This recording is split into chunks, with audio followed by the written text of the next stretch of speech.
Welcome. I'm so glad you chose to listen in today. This is session one of a three-part series, and I want to discuss with you some thoughts on women, sex, and marriage. I've spent many hours talking with women and couples who have shared various chapters of their lives with me. It's been a privilege to walk with each one on their journey, and very often the topic of sex enters into our conversations.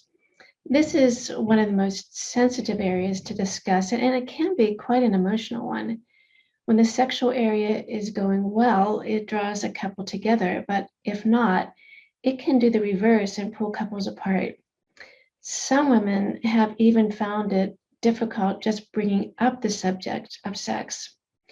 They may feel pain over their past sexual experiences, or embarrassed, ashamed, or even afraid.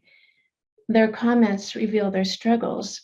Statements such as, I don't measure up. This has been an area of hurt and pain for me. I feel so inadequate and uninformed. I don't know how to get in touch with my sexual self. Well, sharing this part of us may be scary or threatening, and therefore it may be well guarded. But if all is not well, we don't want to struggle or suffer needlessly. There are answers and hope for our sexual selves to be healthy and fully expressive. Perhaps you're not struggling and you merely wish to enhance this area of your marriage. Well, these are the kinds of issues that prompted this video series, and I'm hoping we can have more freedom to talk with one another about our sexual selves in intelligent, sensitive, caring, and healthy ways. This is the first discussion of a three-part series. All three videos and accompanying worksheets can be found on my website, amywildmanwhite.com. For this session, go to the tab on Women, Sex, and Marriage and choose the worksheet for session one. In this session, we'll be exploring what we mean by our sexual selves and what may have influenced our perceptions of our sexual selves. In the next session, we'll discuss barriers that get in the way of expressing our sexuality. And in the third session, we'll look at the how-tos for having a more fulfilling sexual expression in our marriages. Throughout our time together, I will be stopping and referring to the worksheet for a moment of self-reflection. You may then pause the video and complete the worksheet. You may prefer to listen to the entire video first and then go through the worksheet on your own afterward. The worksheet is intended to help you gain additional insight into where you are in your journey and identify steps for growth. If you have had any negative sexual experiences, our discussions may stir up memories or feelings that may be uncomfortable. We'll be addressing this in our next session.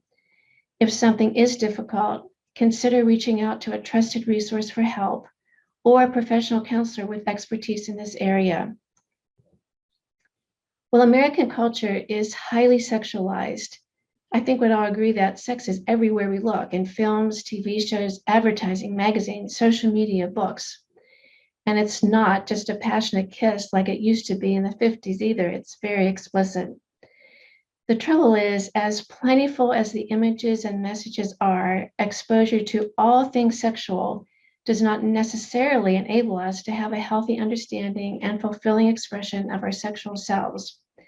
So we want to take a step back for a moment and focus on what exactly we mean by the phrase our sexual self. Our sexual self is but one dimension of who we are, as is true of our emotional, physical, and cognitive and spiritual self. It includes knowing, embracing, and being able to express our sexuality in rewarding and healthy ways. But every part of us must be integrated into the whole self and not compartmentalized or separated. For example, when our sexual self stands alone, sexual expression then can become merely a recreational activity rather than a shared, enjoyable relational experience. Or we can feel like an object for someone else's use. A woman we'll call Mary described in tears what it was like when she and her husband had sex. She said, I feel like a prostitute when my husband and I are together sexually. We don't have an intimate connection, and there is no time given to affection and tender expressions of love. It's fleeting, unfulfilling, and seems only physical. I love my husband, but this part of our marriage is not good. Well, upon hearing this, her husband was left confused and wounded that his wife's experience was so unrewarding and painful. The truth is, they both needed help in understanding much more about a woman's sexuality, which has many layers. Well, we'll know we've arrived when our needs matter as much as our partners. We have a vote on what does or doesn't happen. We can use our voices to express our needs and preferences. We're allowed to set boundaries or limits as needed. And our sexual expression is an intimate, enjoyable, fulfilling experience for both the husband and wife. Please go now to the worksheet and circle your response for item number 1. We know where we want to end up. Now let's talk about how to get there. We first want to have some idea of where we're starting. Again, here's what another woman says. More than anything else, I want to abandon myself to my husband when we make love. He is kind and gentle and very patient with me, but something inside tells me I'm doing bad things. What's wrong with me? My husband keeps assuring me that we are married and all that, but after 2 years of marriage, I still feel like I'm sinning. How do you think she feels about her sexual self? Probably not so good, right? Have you ever felt this way too? Or it could be that you have little interest in sex or left the bedroom feeling unfulfilled. Maybe you've also wondered, what's wrong with me? Let's consider your initial response to this statement. Thinking about sex makes me feel. Now go to your worksheet and write your thoughts beside item number 2 on your worksheet. Well, if sex makes you feel like you have a choice, a natural drive, it's nurturing and healing, an expression of love, private and respectful, mutual and safe, empowering, a gift, these positive beliefs tend to correlate with being in a healthy place regarding our sexual self. Well, what about when sex is seen as an obligation, addictive, hurtful, a condition for receiving love, secretive, exploitive? It benefits one person, it's unsafe and evil, or someone has power over another. These beliefs tend to correlate with a more negative view of our sexual self. On your worksheet, write down your response to item number 3. Now consider which of the following statements best describes how you've experienced sex. Sex is usually good. Sex is sometimes good. Sex used to be good. Sex has never been good. Sex doesn't happen anymore. Again, on your worksheet, circle the correct response for item number 4. Based on your responses, you now have a sense of where you are starting on your journey to understanding, embracing, expressing, and enjoying your sexual self. If you're not feeling good about where you are, be encouraged. These feelings, while maybe understandable, can falsely define our sexual self. Instead of succumbing to the impact of these emotions, we can begin to explore why they are there and then take steps for growth and change. Know there is hope if you're not where you want to be. I remember one woman who had been diligent in taking each step forward and rejoiced with her husband when she was the one who not only initiated a romantic evening, she was as excited about it as he was. Well, the first step toward change may actually surprise you. Do the following statements accurately describe how you see yourself? I know my strengths, weaknesses, gifts, and talents. I understand and accept my past successes and failures and have learned from them. I embrace my innate worth and uniqueness based on how God made me, not what I do or what other people think of me. I have a realistic and positive view of who I am. Is this true of you? How we see ourselves influences all areas of life, including our sexual self. Remember, we said our sexual self is but one dimension of our whole self. How can we feel good about sex if we don't feel good about our whole selves? How we see ourselves results from many life events and messages. Consider one woman who was facing an empty nest. Her last child was leaving home. She was feeling anxious about what was next. She had spent a couple of decades being a mom and a wife. When brainstorming about her future, she was asked what she was good at and what she loved to do. Her response, I'm not good at anything. She wasn't having a pity party. Her expression and emotions did not convey that. From the time she was a little girl, no one had complimented or affirmed her gifts and talents. She had also not been told she was special, not because of what she did or how she made others feel, but just because she was a person made in the image of God. Her life experiences and the messages she had received did her a terrible disservice. She needed to hear and internalize the message that the God of the universe made her in his image. He had a plan and purpose for her life, loved her, and desired to spend eternity with her. Have you been able to internalize God's truth about you, that you are his image bearer and have tremendous value in his sight? To further understand this concept, let's consider an interesting perspective. Try to remember a time when you held a newborn baby, her skin so soft, and how the baby snuggled right into your arms. So lovable, but not because she does anything to deserve it. Lovable just because she is. Now imagine you are that precious little one who too deserves to be loved and cared for, not because you have earned it. As it was true when you were born, it is still true now. You are worth loving and have tremendous value because you are one of God's image bearers brought into this world with a specific purpose to fulfill. For all of us, we don't always hear that positive message.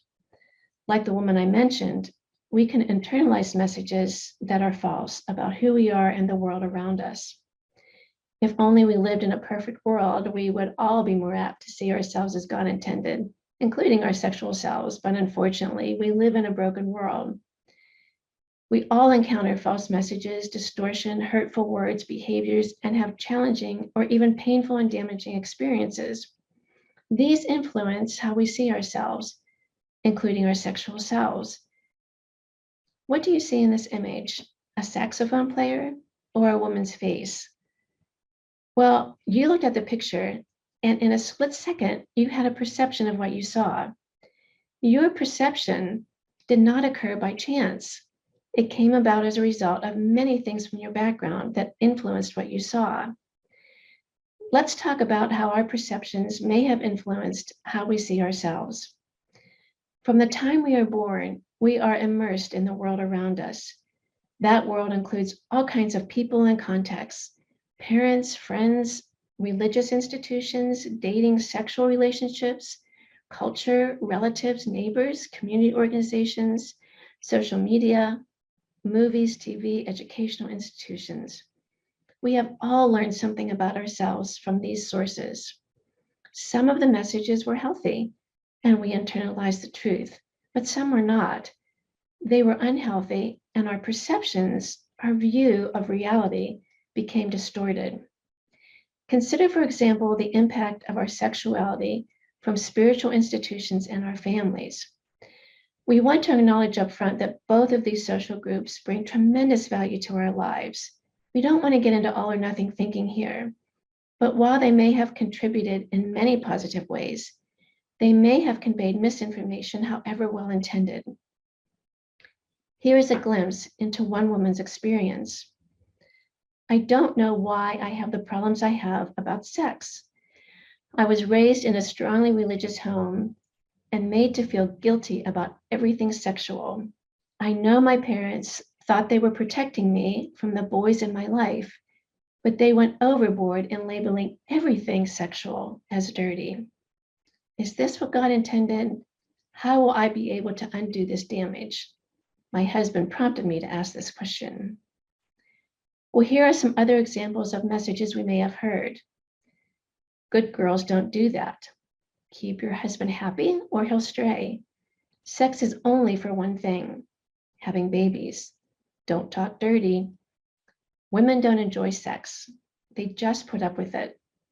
Just seeing a woman causes a man to lust. What would be the impact on our view of sexuality if we were the recipients of these kinds of messages? When internalized, how can they not hinder a woman from fully knowing, embracing, and expressing and enjoying her sexual self? Write down your thoughts on your worksheet for item number 7. Well, another influential source growing up is our peers. When I was about 12 years old, a friend told me you got pregnant from French kissing, and I believed her. Well, that's just kind of funny. But some of our teenage experiences weren't so funny. I can think of more than one woman who carried pain from high school because rumors were spread around about her, something that she had done or said, and they weren't even true. Does the phrase bad girl come to mind here? Well, adolescence is an impressionable period in our development. Research shows teenagers give a lot of credibility to what their peers say and do. I remember one teenage girl in tears because someone pinched her thigh and asked her, "What's that?" She was fat because she could squeeze some flesh. Messages can become self-fulfilling prophecy if we internalize them as truth, and behaviors may follow that reinforce a negative label and further distort a young woman's view of herself and sexuality. If the messages we received about our sexual selves were inaccurate, or we felt pressure to comply or conform and we did so, we may have internalized a distorted view of ourselves and sexuality. Our adult selves might need to go back and care for our younger selves. We'll talk more about this in the next session. Take a minute and write down your thoughts on your worksheet for item number 8. Cultural messages also conveyed through the media can impact our sexual selves. The media is a powerful source and often communicates a standard that is hard to live up to. For example, having the perfect appearance, being the ideal sexual partner. From 1961 to 1966, a TV program called Dr. Kildare aired on television. Toward the end of the series, my sisters and I were old enough to watch it. Dreamy Richard Chamberlain played the role of Dr. Kildare, and he was perfect. Like other Hollywood TV shows and films, in Dr. Kildare, the perfect couple share an intimate romantic glance across a crowded room, fall in love, and before the night is over, have the perfect sexual experience the very first time they're together. If we don't experience the same thing, we can feel inadequate or less than desirable if that's the standard we internalize.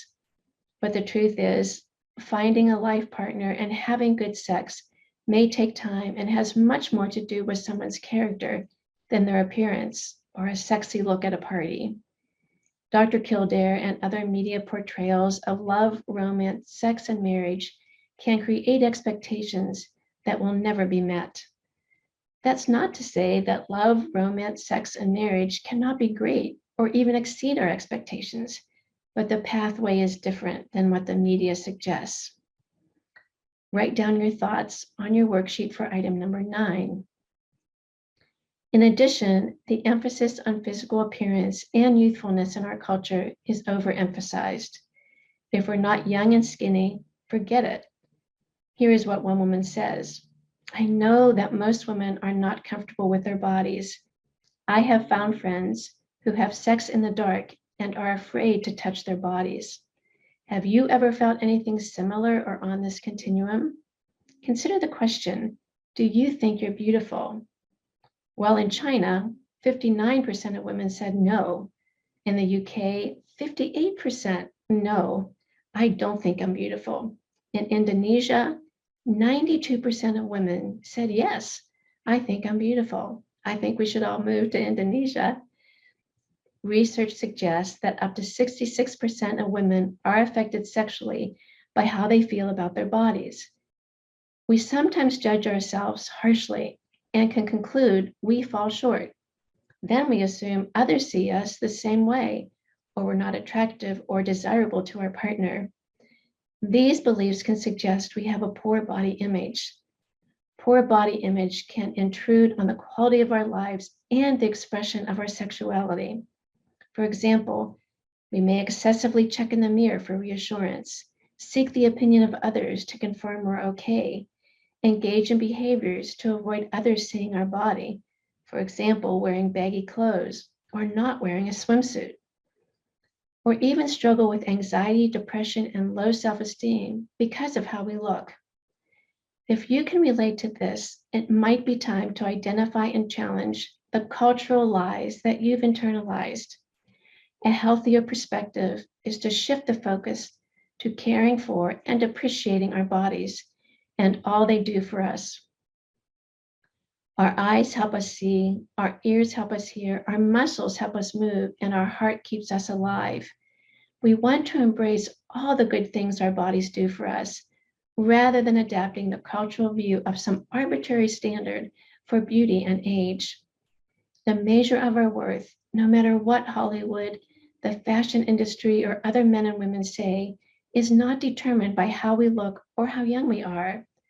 Love the skin you're in, no matter your shape, size, or age. Beauty and sexuality have nothing to do with looking like a Barbie doll or how old you are. A 70-year-old woman in Victoria's Secret was shopping with her friend. She chose a sexy nightie, and her friend smirked. "Why are you buying that? You're too old." The woman replied, "When I put it on, I'll feel like I'm 25, and so will he." We cannot always control the messages we're exposed to or the impact they have at the time.